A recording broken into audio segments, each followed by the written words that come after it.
नमस्कार, आप देख रहे हैं इंडिया टीवी। आपके साथ मैं हूं गौनिका अरोड़ा। नेपाल में कल की आपदा के बाद अब नई तबाही का खतरा मंडरा रहा है। भोटेकोशी नदी का बहाव रुकने से पहाड़ों के बीच एक नई झील बन गई है, जिसमें 30 लाख क्यूबिक मीटर पानी जमा हो गया है और वाटर लेवल लगातार बढ़ता जा रहा है। इसी वजह से अगले 48 घंटे के भीतर नेपाल में नई तबाही का खतरा मंडरा रहा है। नेपाल में इतने बड़े पैमाने पर बर्बादी क्यों मची? हिमालय की चोटियों के बीच फ्लैश फ्लड आखिर क्यों आया? भूकंप आने से ग्लेशियर टूटा या फिर ग्लेशियर के गिरने से जलजला आया? इसको लेकर जियोलॉजी के एक्सपर्ट्स की क्या राय है, इस रिपोर्ट में देखिए।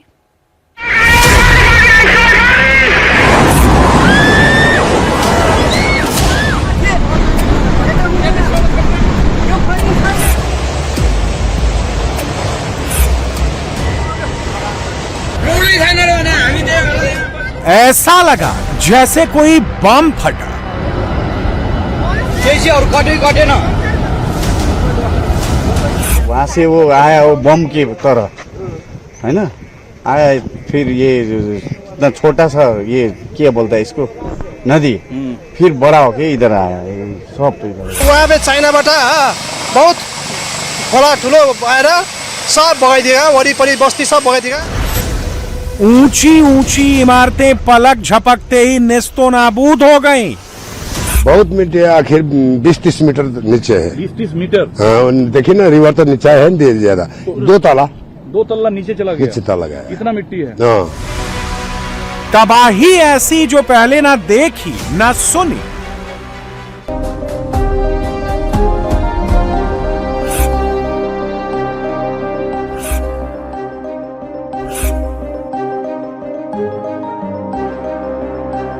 ये तो मतलब इतना मैग्नीट्यूड में तो नहीं हुआ है, मगर there are incidents in the earlier time in that reason.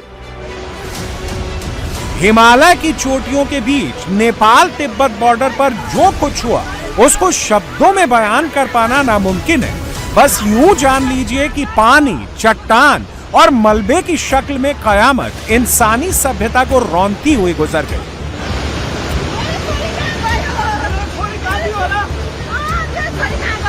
इधर अभी कितने लोग अंदर फंसे हुए हैं, कितने लोग को दबे हुए हैं, कुछ भी पता नहीं चल रहा है। उधर तक जाने के लिए रास्ता ही नहीं है। इधर तकरीबन आपका ये बोले कि 2-3 इंसान इसमें आराम से अंदर जा सकता है। इतना ऊपर तक मिट्टी आ चुका है, रमल आ चुका है।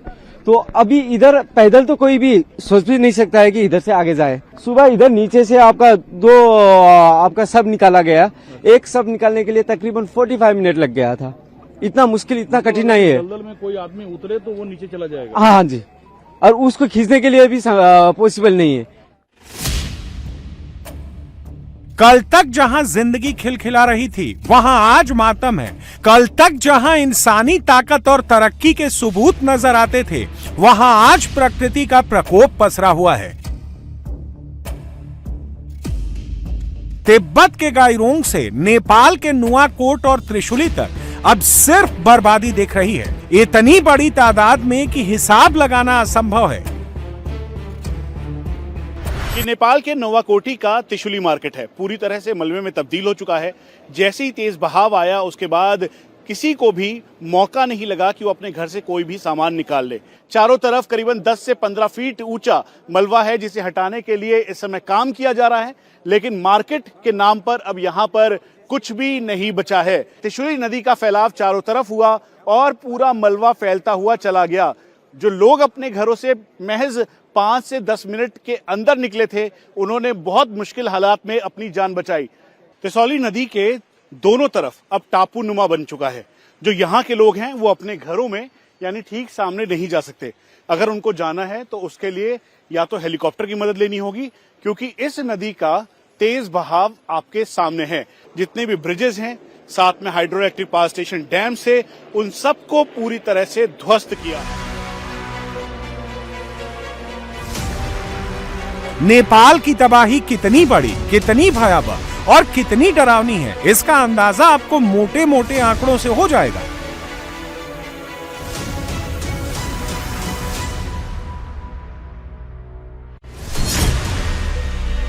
सैकड़ों शव निकाले जा चुके हैं। मरने वालों का आंकड़ा लगातार बढ़ता जा रहा है। हजारों लोग लापता हैं। इनमें भारत ही नहीं, कई और देशों के नागरिक भी शामिल हैं। 19 पुल तबाह हो गए हैं। 100 किलोमीटर से ज्यादा की सड़क बह गई है। नेपाल और तिब्बत में 13 हाइड्रो इलेक्ट्रिक प्रोजेक्ट्स को भारी नुकसान हुआ है। 200 से ज्यादा ट्रक्स, क्रेन्स और बुलडोजर बहकर कहां गए, किसी को कुछ नहीं पता। कुदरत तो तांडव करके आगे बढ़ गई, अपने पीछे छोड़ गई लाचारी, निराशा और हताशा, जिससे अब इंसानों को जूझना है। यहाँ पे जो दिख रहे ना आप, डूजर है, वहाँ पे भी मेरा दुकान था, अभी अंदर ही है, कोई मालूम नहीं क्या है, नहीं उसमें पूरा भगा कर ले गया, कुछ नहीं बचा हुआ। कोई पहले से कोई जानकारी थी कि ऐसा? जानकारी नहीं थी पहले से। 5 मिनट पहले खबर आया कि यहाँ पे पानी आने वाला है। बहुत आदमी थे, यहाँ पुल थी नहीं, उसमें लगभग 200 आदमी वीडियो बनाने के लिए बैठे हुए थे। वो भी अंदर मालूम ही नहीं है वो सब बचा कि नहीं बचा, उसके अंदर ही गया, कुछ मालूम नहीं चला अभी तक। कोई जानकारी नहीं, अचानक इस तरीके से जो है ना ये जो है कोई जानकारी इस तरह पहले से कोई अगर जानकारी होती तो अपने से सुरक्षित भी हो सकते थे, लेकिन कुछ तरह इस तरह का जानकारी नहीं मिली हुई थी। टाइम रहते हुए कुछ बताया था किसी ने? टाइम रहते हुए भी कोई खास इस तरीके से नहीं, इस तरह ऐलान हुआ जो है ना प्रहरी की तरफ से, उसके बाद जो है ना उसके फौरन बाद आ गया, अचानक जो है ना कैप्चर कर लिया। क्या हालत थी उस समय? ऐसा उस समय तो ऐसा बहुत दर्दनाक जो है ना ऐसा हालत थी, जो है ना समझिए अपने बच्चों को भी भूल जाना इस तरह हालत हो गई थी। रास्ता नहीं है इधर, इधर तो इधर पे नहीं है, उधर से जाना पड़ेगा, ऊपर से उधर जाने रास्ता तो नहीं है, सब कट गया, जाने का रास्ता नहीं है, रास्ता नहीं, कट गया नदी से, कट गया।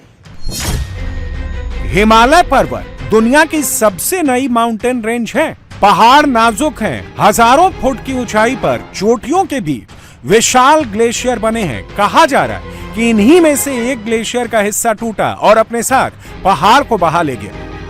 के पीछे कई प्राकृतिक और एनवायरमेंटल कॉजेज जुड़े हैं। जैसे वहाँ पर जो मेन कॉज है इसका, जो बाढ़ आने का, यानी हिम नदी बेसिकली झील फटने की घटना हुई वहाँ पर। तिब्बत के पहाड़ी इलाके में एक ग्लेशियर लेक है, बेसिकली वो अचानक फट गई पहाड़, जिसके कारण भारी मात्रा में पानी नेपाल की नदियों में बह निकला। यह कुदरती तौर पर हुआ या फिर इंसानों की दखलंदाजी का नतीजा है? फिलहाल इसको लेकर सिर्फ कयास ही लगाए जा रहे हैं, मगर तस्वीरों से एक बात तो साफ समझ में आती है कि तिब्बत और नेपाल के पहाड़ी इलाकों में जो कुछ हुआ वो स्थानीय लोगों के लिए कयामत से कम नहीं था। इससे हुए नुकसान का हिसाब किताब फिलहाल इंसानी जहन से परे की बात है। जब पहली बार नेपाल से प्रलयंकारी तस्वीरें आई, तब कहा गया कि तिब्बत में भूकंप आया था और उसकी वजह से ग्लेशियर टूटा, फ्लैश फ्लड आया और तबाही मची। मगर जियोलॉजी यानी भूगर्भ शास्त्र के जानकार कहते हैं कि सीक्वेंस ऑफ इवेंट कुछ और ही था।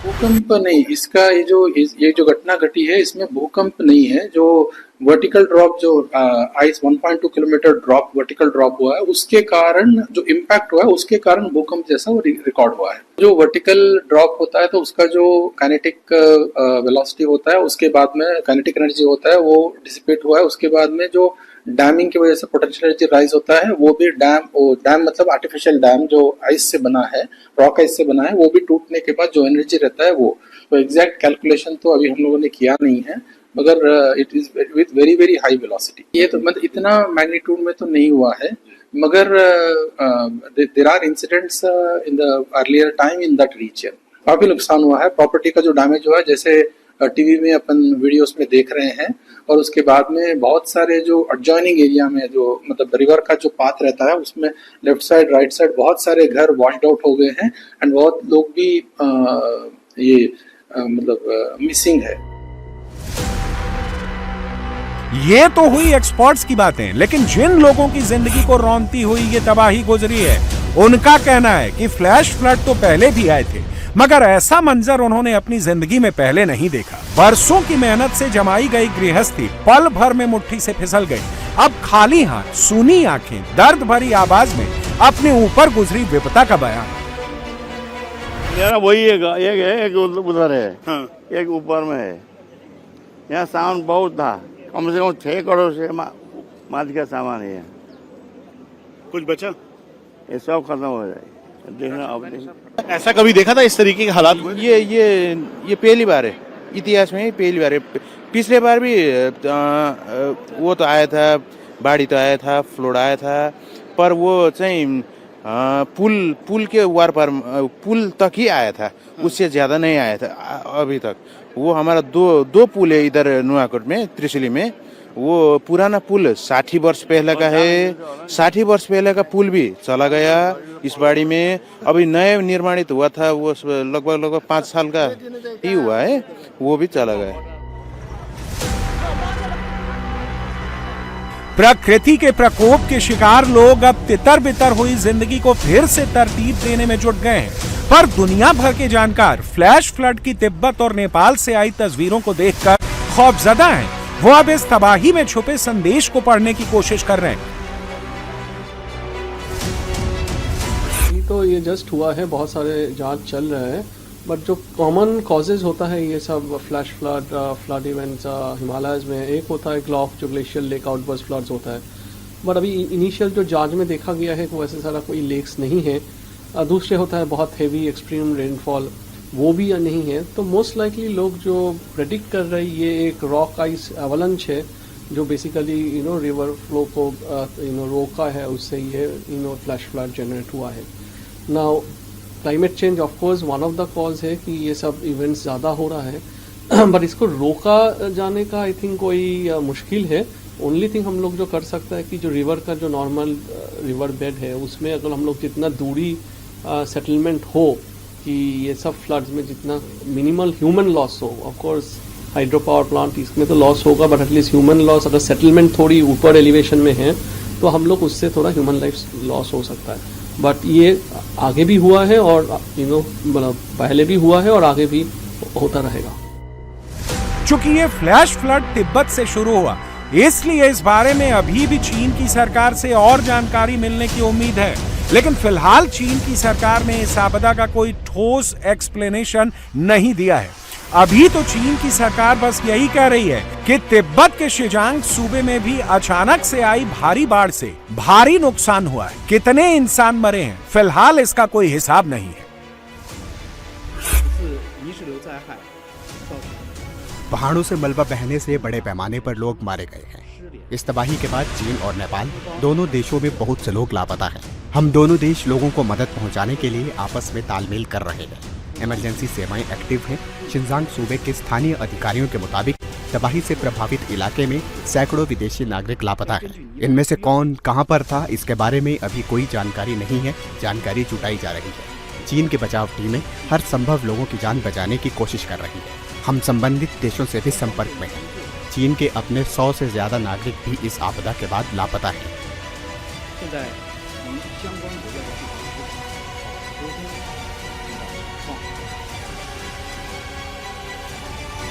चूंकि चीन की तरफ से इस आपदा की साफ वजह नहीं बताई गई है, इसीलिए तरह तरह की अटकलें लग रही हैं। कोई कह रहा है कि नेपाल की विपदा के पीछे इंसानी करतूत है।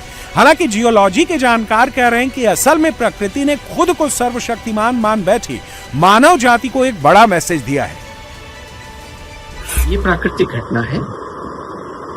अभी तक के जितने भी एविडेंस हैं उस हिसाब से इसमें मैं नहीं समझता कि ये कोई ऐसी चीज थी जो कि मानव कारण से हो। मानव कारणों से एनहांस होने का एक मुद्दा हो सकता है कि जहां जहां पे उस वैली में लूज सेडिमेंट्स की मात्रा बढ़ी, यानी कंस्ट्रक्शन वगैरह से डेब्रीज बढ़ी, उस कारण से नुकसान की मात्रा बढ़ी। मगर ये घटना एक नेचुरल घटना लगती है। इसी कंटेक्स्ट में कि बड़ा ग्लेशियर का हिस्सा और लैंडस्लाइड है, रॉक स्लाइड नीचे आने को यूएसजीएस ने अपने रिवाइज्ड एस्टिमेट में भी कंफर्म किया है कि जो अर्थक्वेक आया वो उस ग्लेशियर और रॉक के हिस्से को पहाड़ के नीचे गिरने के कारण आया, जो कि 5 मैग्नीट्यूड या उससे ज्यादा का अर्थक्वेक था। तो इसमें अगर हम कंसिडर करें कि कोई कमी या गलती है, तो अगर पॉसिबिलिटी थी अर्ली वार्निंग सिस्टम की, और वो ना कम्युनिकेट की गई हो, तो वही एक चीज थी जिससे थोड़ा जान के नुकसान कम हो सकते थे। आमतौर पर अमेरिका का जियोलॉजिकल सर्वे डिपार्टमेंट दुनिया में कहीं भी भूकंप आने का रिकॉर्ड रखता है ताकि दुनिया के किसी भी कोने में होने वाले न्यूक्लियर टेस्ट का पता चल सके। नेपाल की आपदा के बारे में भी अमेरिकी जियोलॉजिकल सर्वे ने बताया कि 26 अगस्त की सुबह 8:37 पर तिब्बत के लेंडे खोला में एक विशाल ग्लेशियर का टुकड़ा टूटकर पहाड़ पर गिर पड़ा। ग्लेशियर के वजन से पहाड़ का भी एक हिस्सा टूटा और इस मलबे ने लेंडे खोला नदी के रास्ते को बंद कर दिया। लेंडे खोला नदी नेपाल के भोते कोशी नदी की सहायक नदी है। लेंडे खोला नदी का पानी रुका तो एक डैम सा बन गया, लेकिन ग्लेशियर की बर्फ पिघलने के साथ ही प्रेशर से सुबह 9 बजे के करीब डैम टूटा और पानी पहाड़ का मलबा आसपास की चट्टानों को अपने साथ लेते हुए आगे बढ़ता चला गया। आधे घंटे के भीतर भोते कोशी नदी का वाटर लेवल करीब 9 मीटर तक बढ़ गया। इसके बाद ये पानी जबरदस्त प्रेशर के साथ तिब्बत के गाइरोंग से नेपाल के रसुआगढ़ी और नुआकोट जिलों तक अपने रास्ते में आने वाली छोटी पहाड़ियों, चट्टानों, सड़कों, पुलों, बस्तियों और हाइड्रो पावर प्लांट्स को बहाता हुआ चला गया। नेपाल में कल ये डिजास्टर हुआ है, mainly rockwise avalanche along with debris flow हुआ है। तो ये करीब 17,000 फीट के ऊपर ये शुरू हुआ है। जैसे 24 से 30 घंटे के बीच में जो भी गर्मी की वजह से, वार्म ह्यूमिड वेदर की वजह से जो पानी मतलब बर्फ थोड़ा पिघलता है, तो वो जो बर्फ के अंदर जो क्रैक्स रहते हैं उसके अंदर गया है और वो एक पहाड़ का जो पत्थर रहता है उसके ऊपर बर्फ है, उस बीच में लुब्रिकेंट जैसा एक्ट किया है। तो वहाँ पे एक जेंटल स्लोप है, एक स्टीप स्लोप है। जहाँ पे स्टीप स्लोप शुरू होता है वहाँ का जो बर्फ है, जो मतलब बहुत थिक बर्फ है, वो टूट गया है। फिर वो वर्टिकली अराउंड 1.2 किलोमीटर नीचे वर्टिकल ड्रॉप हुआ है।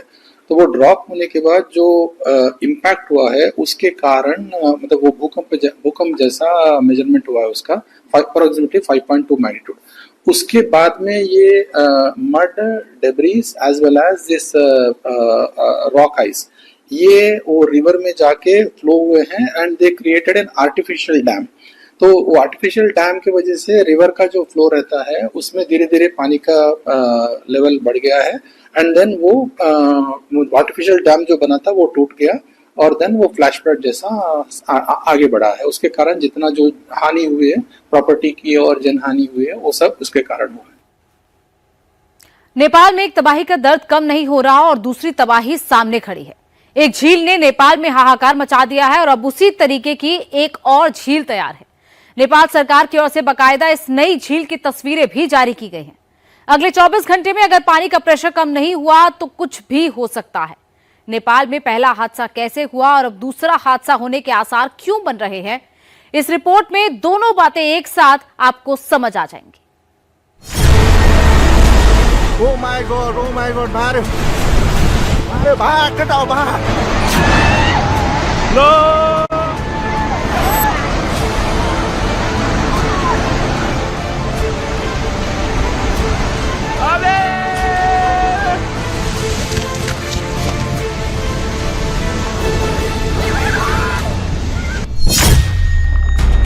नेपाल में तबाही आने से ठीक पहले क्या हुआ, कहां हुआ, कैसे हुआ, इस पर चौंकाने वाला खुलासा हुआ है। 200 से ज्यादा लोगों की जान लेने वाले, 1300 से ज्यादा लोगों को लापता करने वाले नेपाल की विनाश लीला की इनसाइड स्टोरी रोंगटे खड़ी कर देने वाली है। यह दुनिया की 99th हाईएस्ट पीक लांगटांग लेरोंग है, जो काठमांडू के नॉर्थ से 45 किलोमीटर दूर स्थित है। इस पीक के ठीक नीचे बाईं तरफ के हिस्से को ध्यान से देखिए। नेपाल में तबाही की शुरुआत यहीं से हुई। सवाल है कि दुनिया की 99th हाईएस्ट पीक लांगटांग लेरोंग के ठीक नीचे इस जगह पर ऐसा क्या हुआ था जिसने तिब्बत से लेकर नेपाल तक भारी तबाही मचाई। 7,234 मीटर ऊंची और 23,734 फीट लंबी हिमालय की एक प्रमुख चोटी लांगटांग लेरोंग के पास आप जो ये गड्ढे नुमा चीज देख रहे हैं, सारी तबाही यहीं से शुरू हुई। सवाल है कि दुनिया के 99वें सबसे ऊंचे पीक लांगटांग लिरोंग में हुआ क्या था कि देखते ही देखते चंद सेकंड के भीतर नेपाल में फ्लैश फ्लड आ गया। बांध टूट गए, इमारतें तिनके की तरह बिखर गईं। फ्लैश फ्लड की रफ्तार इतनी ज्यादा कि जो कुछ भी उसके रास्ते में आया सब तहस नहस हो गया। तो चलिए एक एक करके आपको सारे सवालों के जवाब देते हैं।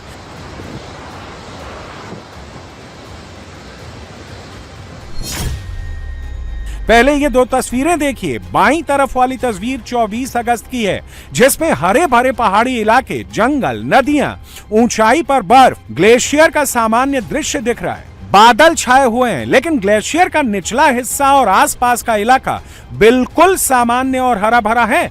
कहीं कोई बड़ा मलबा या बहाव का निशान नहीं है। दाईं तरफ वाली तस्वीर 26 अगस्त की है।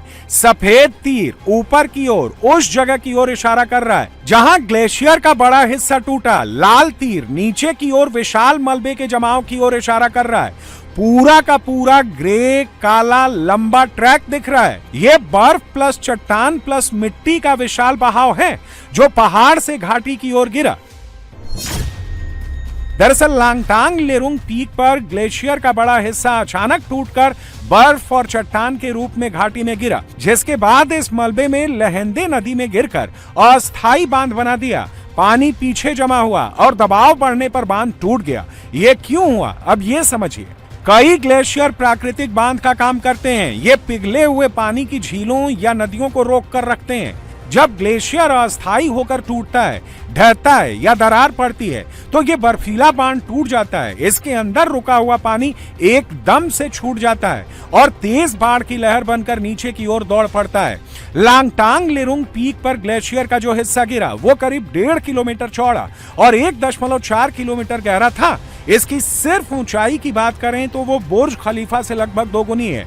जैसा कि आप इस सैटेलाइट इमेज में साफ साफ देख सकते हैं, गूगल अर्थ इमेज में साफ दिख रहा है कि ग्लेशियर का निचला हिस्सा करीब 5200 मीटर और लगभग 17,000 फीट की ऊंचाई से टूटा। बर्फ और चट्टान का यही बड़ा हिस्सा लगभग 1200 मीटर यानी 3900 फीट नीचे घाटी में गिरा और लहेंदे खोला नाम की नदी, जो भोटे कोशी नदी की सहायक नदी है और तिब्बत से नेपाल में आती है, उससे होते हुए आगे बढ़ा और नेपाल में तबाही मचा गया।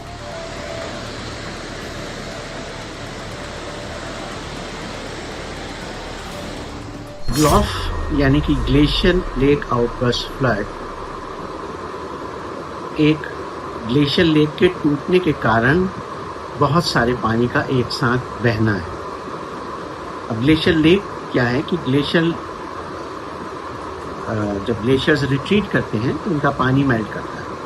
उस पानी के साथ उसमें डेब्रीज वगैरह भी होती है, तो वो पानी या तो बह के नीचे चला जा सकता है या अगर उस पानी के बहने में बाधा आती है तो वो लेक बना सकता है।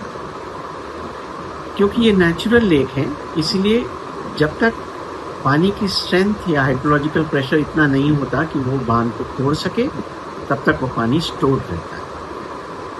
और जब वो उस प्रेशर को क्रॉस कर जाता है तब वो उस बांध को तोड़ देता है, नेचुरल बांध को तोड़ देता है और वो पानी नीचे आता है और डाउन स्ट्रीम में वो फ्लड क्रिएट करता है। तो ग्लेशियर लेक आउटबर्स्ट फ्लड इस तरह से उसको डिफाइन करता है।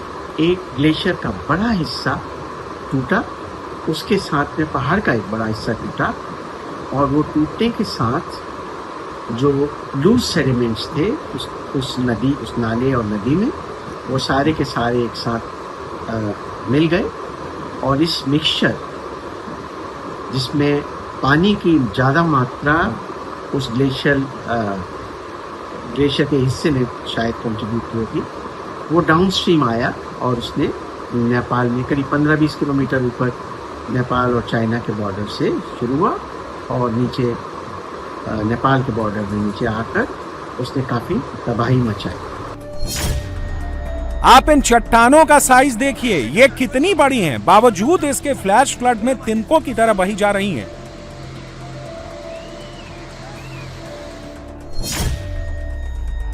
चोचेन खोला, चोचेन यानी कुएं का मुख और खोला यानी छोटी नदी या झरना में ये फ्री फॉल इतनी पोटेंशियल एनर्जी पैदा करता है कि 200 किलो टन टीएनटी से ज्यादा यानी 10 से 15 हिरोशिमा बम जितना और 5.2 मैग्नीट्यूड का भूकंप जैसा झटका देता है। इतनी तेज टक्कर से बर्फ, पत्थर और स्नो तुरंत कीचड़ जैसा बन जाता है। दिखने वाली झील की जरूरत नहीं होती, ग्लेशियर के नीचे भी बहुत सारा पानी बहता रहता है। इतना बड़ा धमाका होता है। पहले ढहने के बाद ज्यादातर बर्फ, पत्थर, स्नो कीचड़ बन गया। फिर वो भारी ऊर्जा नीचे दौड़ी और सबसे पहले रसुआगढ़ी बॉर्डर क्रॉसिंग पर टकराई।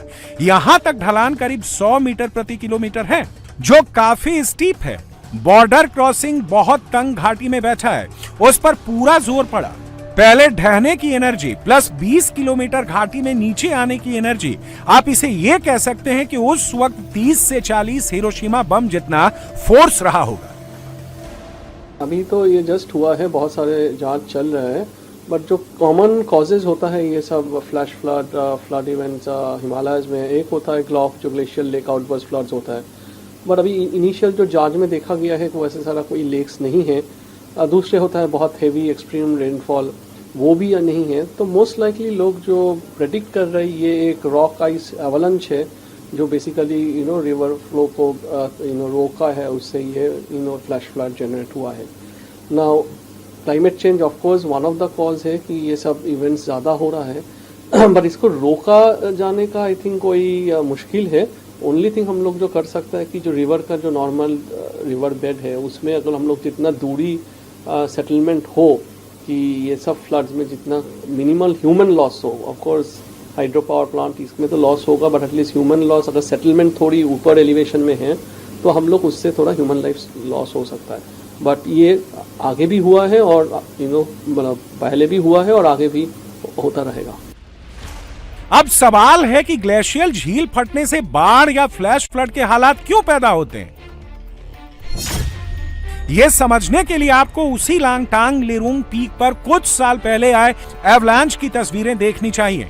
ग्लेशियर पीछे हटते समय अपने पीछे मलबे यानी मोरेन के बांध बना देते हैं जिनमें बड़ी झीलें बन जाती हैं। ग्लेशियर से बड़े बर्फ के टुकड़े टूटकर झील में गिरते हैं जिससे बड़ी लहर उठती है जो बांध को तोड़ देती है। इस दौरान हजारों घन मीटर प्रति सेकंड पानी बहता है जो अपने साथ में मिट्टी, पत्थर और बर्फ को भी बहाकर कई किलोमीटर तक तबाही मचाता है। जो नेपाल में कल ये डिजास्टर हुआ है mainly rock ice avalanche along with debris flow हुआ है। तो ये करीब 17,000 फीट के ऊपर ये शुरू हुआ है। जैसे 24 से 30 घंटे के बीच में जो भी गर्मी की वजह से, वार्म ह्यूमिड वेदर की वजह से जो पानी मतलब बर्फ थोड़ा पिघलता है तो वो जो बर्फ के अंदर जो क्रैक्स रहते हैं उसके अंदर गया है और वो एक पहाड़ का जो पत्थर रहता है उसके ऊपर बर्फ है, उस बीच में लुब्रिकेंट जैसा एक्ट किया है। तो वहाँ पे एक जेंटल स्लोप है, एक स्टीप स्लोप है। जहाँ पे स्टीप स्लोप शुरू होता है वहाँ का जो बर्फ है, जो मतलब बहुत थिक बर्फ है, वो टूट गया है। फिर वो वर्टिकली अराउंड 1.2 किलोमीटर नीचे वर्टिकल ड्रॉप हुआ है। तो वो ड्रॉप होने के बाद जो इम्पैक्ट हुआ है उसके कारण मतलब वो भूकंप जैसा मेजरमेंट हुआ है उसका अप्रोक्सीमेटली 5.2 मैग्नीट्यूड। उसके बाद में ये mud debris as well as this rock ice ये वो रिवर में जाके फ्लो हुए हैं and they created an artificial dam. तो वो आर्टिफिशियल डैम की वजह से रिवर का जो फ्लो रहता है उसमें धीरे धीरे पानी का लेवल बढ़ गया है एंड देन वो आर्टिफिशियल डैम जो बना था वो टूट गया और देन वो फ्लैश फ्लड जैसा आगे बढ़ा है। उसके कारण जितना जो हानि हुई है प्रॉपर्टी की और जन हानि हुई है वो सब उसके कारण हुआ है। और इसके बाद जो होता है वो नेपाल में पूरी दुनिया ने देख लिया। नेपाल का जो इलाका 25 अगस्त तक हरा भरा खूबसूरत दिख रहा था वो इलाका अब नक्शे से ही गायब हो गया है, सब कुछ खत्म हो गया है। सामने ये वेटनरी हॉस्पिटल है जो कि जिसकी पूरी मंजिल करीबन 2 मंजिल तक मलबा आया और फिर उसके बाद ये मलबा चारों तरफ से अपने साथ सब कुछ बहा कर ले गया। जो बिल्डिंग का स्ट्रक्चर है वो डैमेज हुआ। यहाँ पे करीबन 10 फीट के लगभग अभी भी मलबा है और इसको निकालने का काम किया जा रहा है। यहाँ पर जो ट्रक था वो जैसे तैसे यहाँ पर गिरा और जो लोग यहाँ पर थे जिनके घर यहाँ पर थे उनको मौका नहीं मिला कि वो बाहर निकल सके, जिनकी दुकानें यहाँ पर थी। क्या नाम है आपका? मेरा नाम पप्पू कुमार ठाकुर है। आपकी कहाँ पे शॉप थी और अभी क्या हालत है? जो वहाँ पे दिख रहे ना आप, हाँ, डूजर है, वहाँ पे भी मेरा दुकान था। अभी अंदर ही है, कोई मालूम नहीं क्या है, नहीं उसमें पूरा भगा कर ले गया है, कुछ नहीं बचा हुआ। कोई पहले से कोई जानकारी थी कि ऐसा? जानकारी नहीं थी पहले से। 5 मिनट पहले खबर आया कि यहाँ पे पानी आने वाला है। बहुत आदमी थे, यहाँ पुल थी नहीं, उसमें लगभग 200 आदमी वीडियो बनाने के लिए बैठे हुए थे। वो भी अंदर मालूम ही नहीं, वो सब बचा कि नहीं बचा, उसके अंदर ही गया, कुछ मालूम नहीं चला अभी तक। वहीं दूसरी तरफ इस समय जेसीबी के जरिए मलबा निकाला जा रहा है, लेकिन स्थिति देखिए कि पानी का बहाव इतनी तेज था कि अपने साथ सब कुछ बहाता हुआ ले गया। ये जो शटर है, शटर के अंदर इस समय मलबा है, क्योंकि फोर्सफुली वो बहुत ही अंदर की तरफ गया। वहीं दूसरी तरफ इधर से आप देखेंगे तो लोगों के जो घर थे वो घर पूरी तरीके से तहस नहस हो चुके हैं। अब सवाल है कि क्या समय रहते नेपाल के लोगों को 26 अगस्त के इस विनाश लीला से बचाया जा सकता था? और सबसे बड़ी बात यह है कि क्या ये तबाही रोकी जा सकती थी? क्या नेपाल में आई इस तबाही के लिए चीन जिम्मेदार है? इसे भी कुछ फैक्ट से समझते हैं। फ्लैश फ्लड का पानी सबसे पहले जिस लोकेशन पर आकर टकराया था, वहां चीन बड़े पैमाने पर कंस्ट्रक्शन कर रहा था। नेपाल वाली साइड में हाइड्रो प्रोजेक्ट पर काम चल रहा था। चीन ने ऐसे कई सारे डैम्स तिब्बत में भी बना रखे हैं, जिसकी वजह से फ्लड की स्थिति में पानी के निकलने का रास्ता बहुत संकरा हो चुका था। इसे एक नक्शे से समझिए, एक तरफ तिब्बत है, दूसरी तरफ नेपाल है, बीच में भोटे कोशी नदी बह रही है और चीन यहाँ पर बड़े पैमाने पर कंस्ट्रक्शन का काम कर रहा था, इंफ्रास्ट्रक्चर खड़ा कर रहा था, जिसने सीधे सीधे पानी के बहाव को कम करने का काम किया। चीन की तरफ सुरक्षा दीवारों और बांधों के निर्माण से भोटे कोशी नदी का प्राकृतिक बहाव भी बदल गया, जैसा कि आप इन दो तस्वीरों में देख सकते हैं। कंस्ट्रक्शन से पहले नदी का बहाव प्राकृतिक था, कंस्ट्रक्शन के बाद बहाव में रुकावट पैदा हुई। पहले जो चैनल चौड़ा हुआ करता था, कंस्ट्रक्शन के बाद वो चैनल सिकुड़ता चला गया। और इसका नतीजा क्या हुआ, ये पूरी दुनिया ने देख लिया। रसुआगढ़ी बॉर्डर क्रॉसिंग पोस्ट का नामो निशान मिट गया। कल तक जहां ये पोस्ट नजर आया करती थी, आज वो जगह पूरी तरह से सपाट हो चुकी है। चाइना से लाश दहकड़ और गैस सिलेंडर और गाड़ी जेसीबी का चक्का,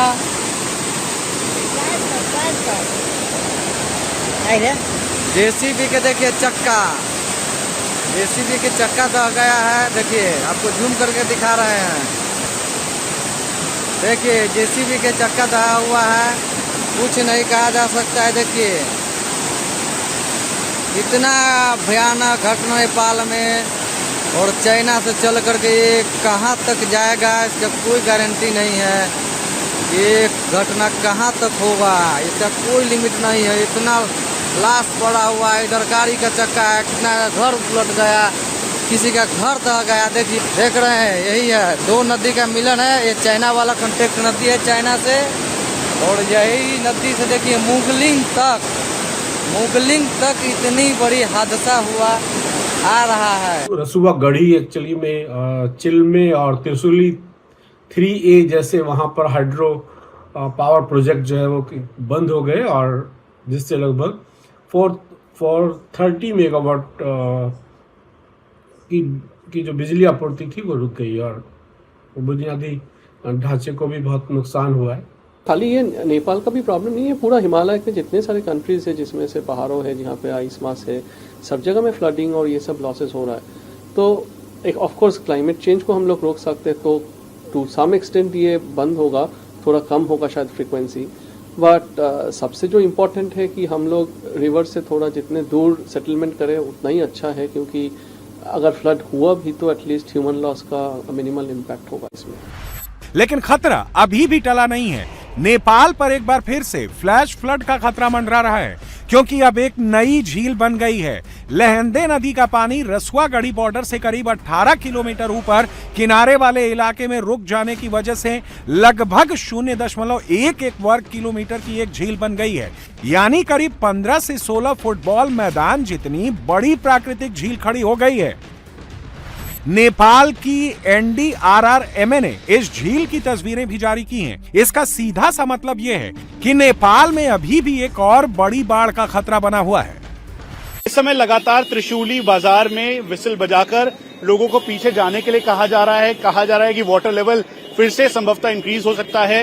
नेपाल आर्म फोर्सेस के जो जवान हैं उन्होंने ये बात कही है, इसीलिए जो जेसीबी आगे काम कर रही थी वो पीछे की तरफ लेकर आए, साथ में सभी एरियाज को लॉक करते हुए अब ये सभी आगे जा रहे हैं, इस पूरे एरिया को खाली कर रहे हैं कि अगर वाटर लेवल इंक्रीज होता है तो इस पर कोई भी असर ना हो। वहीं दूसरी तरफ जो लोग यहाँ पर आए हुए थे देखने के लिए, वो सब अब यहाँ से वापस जा रहे हैं, तेज रफ्तार के साथ अपनी गाड़ियों को पीछे ले जाते हुए यहाँ से पूरा एरिया खाली कर रहे हैं। और यहाँ पर केवल जो आर्म्ड फोर्सेस के जवान हैं वो मौजूद हैं, उसके अलावा जेसीबी मौजूद है, साथ में जो यहाँ पर डिजास्टर रिलीफ के तौर पर काम कर रहे थे, उसके अलावा बाकी सभी यहाँ से सबको पीछे जाने के लिए कहा जा रहा है। वो ठीक पीछे देखिए, वहां पर ठीक सामने जो लोग हैं वो भागते हुए दिखाई देंगे आपको। और ये इस समय की सिचुएशन त्रिशूली बाजार की है। नेपाल ने जिस झील की तस्वीरें जारी की हैं, वो आप चाइनीज मीडिया की तरफ से जारी किए गए इस वीडियो को देखकर समझ सकते हैं। पानी का प्रेशर बढ़ा तो एक और फ्लैश फ्लड का खतरा बढ़ जाएगा, और अगर ऐसा हुआ तो 24 घंटों के अंदर दूसरी तबाही आ जाएगी। नेपाल पर खतरा अभी टला नहीं है। नेपाल पर अगले 24 से 48 घंटे भारी हैं। 27 एकड़ में झील बन जाने के बाद नेपाल सरकार लगातार लोगों को नदी से दूर रहने की चेतावनी जारी कर रही है। इस वक्त नेपाल में कैसे रेस्क्यू ऑपरेशन हो रहा है, कैसे लोगों को नदी से दूर भेजा जा रहा है, और देखिए नेपाल से मनीष प्रसाद की ये रिपोर्ट।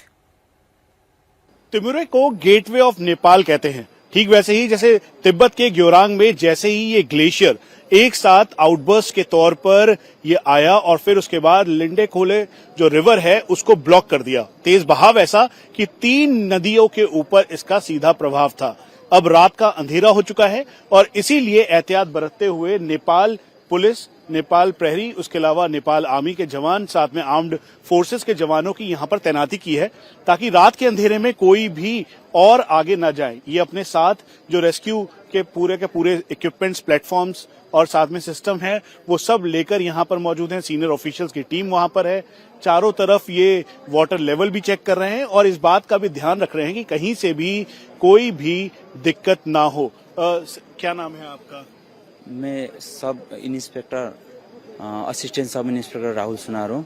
मैं नेपाल पुलिस से अभी डिप्लॉयड हूँ, मैं डिजास्टर मैनेजमेंट से। इस बात का एहतियात बरत रहे हैं, क्या इन्फॉर्मेशन आई है? वाटर लेवल अभी थोड़ी देर पहले भी देखा कि ये आया इन्फॉर्मेशन की वाटर लेवल इंक्रीज हो सकता है, सभी को हटाया गया।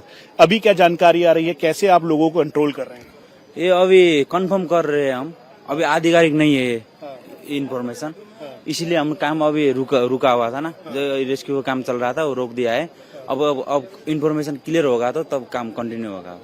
सबसे ज्यादा प्रॉब्लम आपको किस चीज से हो रही है? क्योंकि र्यूमर मॉन्गरिंग या फिर सोशल मीडिया पे भी बहुत सारी वीडियोस या फिर इस समय डिटेल चल रही है। हाँ, एक्चुअली आपने जो बोला र्यूमर्स, जो मिस इन्फॉर्मेशन जो मीडिया में डाल रहे उससे हमें ज्यादा प्रॉब्लम हो रखी है। कल रात भी हम हल्ला फैला दिया इधर, और रात भर हम माइकिंग करते रहे नेपाल पुलिस। जो लोग यहाँ पर आ रहे हैं आप उनको क्या कहना चाहेंगे? क्योंकि इस समय सिचुएशन बहुत ऐसी है कि लोग देखने भी आ रहे हैं बहुत अलग अलग जगहों से। हाँ, वो मैं बोल रहा हूँ, वो थोड़ा कंट्रोल कीजिए आप लोग, सभी लोग थोड़ा डिस्टेंस मेंटेन करिए, इधर हमें सपोर्ट कीजिए। हम जो जितना हम काम कर सकते हैं वो कर रहे हैं, हमको सपोर्ट कीजिए वो बोल रहे हैं। ज्यादा र्यूमर्स के उसमें मत करो। ऐसे में एहतियात बरतते हुए ये अंधेरा हो चुका है, पीछे जो करीबन 100 के लगभग घर थे जो कि जमींदोज हो चुके हैं, मलबे में तब्दील हो गए। जो ब्रिज था, 2 ब्रिज इसी के साथ टूटे, कुल मिला के 20 ब्रिजेस जो इस पूरे लेन में थे वो टूटे। हम आपको बता दें कि ग्योरांग जो कि तिब्बत के अंदर है, वहां से जैसे ही कोई क्लाउड बर्स्ट या कोई तेज बारिश की वजह से नहीं हुआ, बल्कि ग्लेशियर या आइस रॉक जो है वो बर्स्ट आउट हुआ। फिर उसके बाद इसने नदी का रास्ता रोका और 3 नदियों पर इसका इम्पैक्ट हुआ, जिसकी वजह से गेटवे ऑफ नेपाल तिमुरे जो एरिया है वहां से होते हुए भोटकाशी जो ये नदी है, उसके अलावा 2 नदियां और उन सभी पे इसका प्रभाव दिखा और सीधा लोगों को इससे परेशानी हुई क्योंकि समय रहते हुए उनको जानकारी नहीं मिली। यूपी के शामली में हरियाणवी सिंगर अंकित बालियान की सरेआम गोली मारकर हत्या कर दी गई। अंकित बालियान की पोस्टमार्टम रिपोर्ट आ चुकी है। पोस्टमार्टम में अंकित की बॉडी पर 9 गोलियों के निशान मिले हैं। अंकित बालियान के शरीर से 5 गोलियां बरामद हुई है और 4 गोलियां अंकित की बॉडी के आर पार निकल गई। अंकित बालियान कल शाम जिम से निकलकर अपनी कार की ओर जा रहा था और तभी घात लगाकर बैठे 4 बदमाशों ने ताबड़तोड़ फायरिंग करके उसे मौत के घाट उतार दिया। अब गोगी गैंग ने एक पोस्ट करके अंकित हत्याकांड की जिम्मेदारी ली है। इंस्टाग्राम पर भोलू सापुरिया नाम के शख्स ने पोस्ट डालकर लिखा कि अंकित ने गोगी के मर्डर को लेकर गाना बनाया था और वो उनके दुश्मनों का साथ देता था। और इसी बीच अंकित बालियान की हत्या के आरोपियों से जुड़ी 2 तस्वीरें भी सामने आई हैं। ये दोनों तस्वीरें सीसीटीवी फुटेज में कैद हुई हैं, जिसमें 2 बाइक पर 4 आरोपी बैठे नजर आ रहे हैं। अपराधियों ने वारदात को अंजाम देने से पहले जिम के बाहर रेकी की थी और उसी दौरान ये तस्वीर वहां लगे सीसीटीवी कैमरे में कैद हुई है। यूपी के शामली में हरियाणवी कलाकार अंकित बालियान की कई राउंड गोली मारकर हत्या कर दी गई। इस हत्याकांड को जब अंजाम दिया गया जब अंकित बालियान शामली में अपने घर से, ये घर के पास एक जिम है, मसल स्टूडियो फिटनेस सेंटर, यहां पर वो जिम के लिए पहुंचे थे। जिम करके लगभग 6:30 बजे, करीब 6:35 के आसपास वो जिम से बाहर निकले। बाहर अपनी जैसे ही यहां पर खड़ी हुई स्कॉर्पियो गाड़ी में उन्होंने बैठने की कोशिश की। इसी रोड पर पहले से रेकी करके, पहले से घात लगाए हुए बाइक पर 4 हमलावर थे, 2 बाइकों पर, जिन्होंने अंधाधुंध फायरिंग की। गाड़ी पर कई गोलियां लगी और कई गोलियां जो है वो अंकित बालियान को लगी जब वो अपना जिम का बैग गाड़ी में रखकर गाड़ी में बैठने की कोशिश कर रहे थे। उसी दौरान उन पर जानलेवा हमला किया गया, जिसमें अस्पताल में अंकित बालियान की मौत हो गई। फिलहाल अगर आप देखेंगे कल से ये जिम बंद है। पुलिस ने पूरी जांच की है। जिम के बाहर जो एंट्रेंस पॉइंट है वहां पर आपको सीसीटीवी कैमरे नजर आ रहे होंगे। इन सीसीटीवी कैमरों की फुटेज को भी पुलिस खंगाल रही है।